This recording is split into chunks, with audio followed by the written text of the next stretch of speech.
સુરતમાં high voltage ડ્રામાનો આખરે અંત આવ્યો છે। ભાજપના બે કોર્પોરેટર વચ્ચે સમાધાન થયું છે। ભાજપ કાર્યાલયમાં બંને કોર્પોરેટર વચ્ચે સમાધાન થયું। ભાજપના મહામંત્રી પ્રશાંત કોરાટે સમાધાન કરાવતા હવે વિવાદનો અંત આવ્યો। સુરત ભાજપે સોશિયલ મીડિયામાં સમાધાનનો ફોટો પણ પોસ્ટ કર્યો છે। ટીપી સમિતિના ચેરમેન મહેન્દ્ર દેસાઈ અને મહિલા કોર્પોરેટર જયશ્રી વોરા અને પતિ મનહર વોરા વચ્ચે સમાધાન થયું છે। સુરતમાં વિકાસ કાર્યોની ચર્ચા કરવાની બેઠકમાં કોર્પોરેટરો જ બાખડી પડ્યા હતા। એમએલએ કાંતિ બલરની ઓફિસના કોર્પોરેટર અને ટીપી કમિટીના ચેરમેન વચ્ચે બબાલ થઈ હતી। વોર્ડ નંબર 5ના કોર્પોરેટર જયશ્રી વોરા અને તેમના પતિને માર મારવાનો આરોપ લાગ્યો। કોર્પોરેટર જયશ્રી વોરા અને મહેન્દ્ર દેસાઈ વચ્ચે માથાકૂટ થઈ હતી। અને આજ મુદ્દે સંવાદદાતા ધ્રુવ ફોન લાઈન પર છે। ધ્રુવ, સુરતમાં જે રીતે કોર્પોરેટર અને જે ટીપી કમિટી છે તેના જે ચેરમેન છે તેની વચ્ચે જે બબાલ થઈ હતી એ વિવાદનો આખરે અંત આવ્યો છે। કઈ રીતે આ વિવાદનો અંત આવ્યો?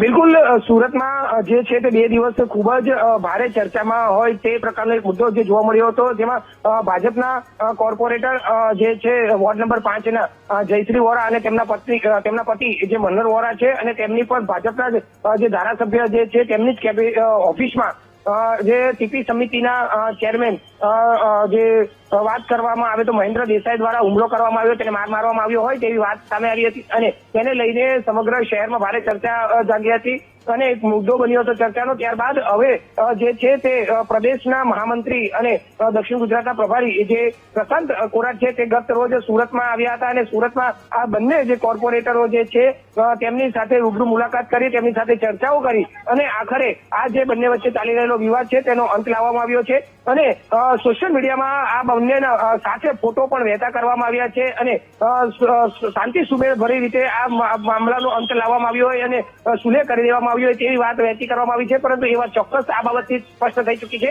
કે બંને જે છે તે વચ્ચે ખૂબ જ ઉગ્ર બોલાચાલી બાદ મારપીટ પણ થઈ હોય અને સાથે સાથે જે ભાજપની શિસ્તબદ્ધ પાર્ટી કહેવાતી હોય તે પાર્ટીમાં એક જ વોર્ડના કોર્પોરેટર જે બાખડ્યા હોય તે પ્રકારનું સ્પષ્ટ ફલિત થયું છે। હવે ખુદ પ્રદેશ મહામંત્રીએ સુરત આવવું પડ્યું છે અને બંને કોર્પોરેટરોને સમજાવીને આ મામલાનો જે છે તે સુખદ અંત લાવવો પડ્યો છે। જી બિલકુલ, આભાર ધ્રુવ તમામ જાણકારી માટે।